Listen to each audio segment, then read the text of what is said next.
Hello friends, ನನ್ನ ಹೆಸರು doctor Sharif ಅಂತ. ಇವತ್ತು ನಾವು ಮಾತಾಡ್ತಾ ಇರೋದು ಮೊಸರಿನ ಬಗ್ಗೆ. ಮೊಸರು ಒಂದು ತುಂಬ ನ್ಯೂಟ್ರಿಷನಲ್ ಫುಡ್. ಅದರಿಂದ ಏನೇನು ಲಾಭಗಳಿವೆ. ಸ್ವಲ್ಪ ಜನ ಹೇಳ್ತಾರೆ ಅದು ತಿಂದರೆ ನನಗೆ ಅಲರ್ಜಿ ಆಗುತ್ತೆ, ಅದು ತಿಂದರೆ ನನಗೆ ತುರಿಕೆ ಬರುತ್ತೆ, ಅದು ಯಾಕೆ ಬರುತ್ತೆ, ಅದು ಎದ್ರ ಜೊತೆ ತಿಂದರೆ ಬರುತ್ತೆ, ಅದ್ರ ಬಗ್ಗೆ ನಾನು ಈ ವಿಡಿಯೋದಲ್ಲಿ ಮಾತಾಡ್ತೇನೆ. ಹೇಳ್ತೀನಿ ಯಾಕೆಂದರೆ ನಾವು ಮೊಸರು ಪ್ಯೂರ್ ಫಾರ್ಮ್ನಲ್ಲಿ ತಿನ್ನೋದಿಲ್ಲ. ಅದರಲ್ಲಿ ನಾವು ಸಕ್ಕರೆ ಆ್ಯಡ್ ಮಾಡ್ತೇವೆ, ಮತ್ತು ಸ್ವಲ್ಪ ಜನ ಉಪ್ಪು ಆ್ಯಡ್ ಮಾಡ್ತಾರೆ, ಸ್ವಲ್ಪ ಜನ ಚಟ್ನಿ ಆ್ಯಡ್ ಮಾಡ್ತಾರೆ. ಅದಕ್ಕಾಗಿ ಅದರಲ್ಲಿರುವ ಗುಡ್ ಬ್ಯಾಕ್ಟೀರಿಯಾಗಳು ಡಿಸ್ಟ್ರಾಯ್ ಆಗುತ್ತೆ. ಅದರಿಂದ ನಮಗೆ ಆ ಲಾಭ ಸಿಗೋದಿಲ್ಲ. ಮೊಸರಿಂದ ಸಿಗುವ ಲಾಭ ನಾವು ಅದರಲ್ಲಿ ಕಡಿಮೆ ಆಗಿಬಿಡುತ್ತೆ.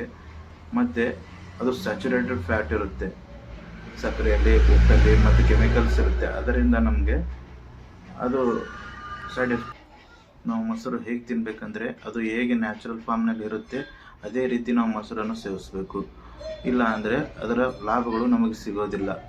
ಅದರ ಹುಳಿ ನಮಗೆ ಆಗ್ತಾ ಇಲ್ಲ ಅಂದರೆ ಅದರಲ್ಲಿ ನಾವು ನ್ಯಾಚುರಲ್ ಶುಗರ್ಸ್ ಅಂದರೆ ಹನಿ ಆ್ಯಡ್ ಮಾಡಬಹುದು, ಜೇನುತುಪ್ಪ ಆ್ಯಡ್ ಮಾಡಬಹುದು. ಮೊಸರಿನಿಂದ ನಮಗೆ ಏನೇನು ಲಾಭಗಳು ಇದೆ ಅಂದರೆ, ಅದು ಒಂದು ಪ್ರೋಟೀನ್ ರಿಚ್ ಡಯಟ್. ಅದರಿಂದ ನಮಗೆ ಸ್ಕಿನ್ ಹೆಲ್ತ್, ಹೇರ್ ಹೆಲ್ತ್ ಮತ್ತು ಬೋನ್ ಹೆಲ್ತ್, ನಮಗೆ ವೇಟ್ ಮ್ಯಾನೇಜ್ ಮಾಡೋಕ್ಕೆ, ವೇಟ್ ಲಾಸ್ ಮಾಡೋಕ್ಕೆ ಕೂಡ ಅದು ಹೆಲ್ಪ್ ಮಾಡುತ್ತೆ. ಅದೇ ರೀತಿ ಮೊಸರಿನಲ್ಲಿ ಗುಡ್ ಬ್ಯಾಕ್ಟೀರಿಯಾ ಇರುತ್ತೆ, ಅದು ನಮ್ಮ ಡೈಜೆಷನ್ಗೆ ಕೂಡ ಹೆಲ್ಪ್ ಮಾಡುತ್ತೆ. ಮುಂದಿನ ವಿಡಿಯೋ ಜೊತೆ ಮತ್ತೆ ಭೇಟಿ ಆಗ್ತೇನೆ. ನನ್ನ ವಿಡಿಯೋ ಇಷ್ಟ ಆದರೆ ಲೈಕ್ ಮಾಡಿ, ಸಬ್ಸ್ಕ್ರೈಬ್ ಮಾಡಿ ಮತ್ತು ಬೆಲ್ ಬಟನ್ ಕೂಡ ಒತ್ತಿರಿ.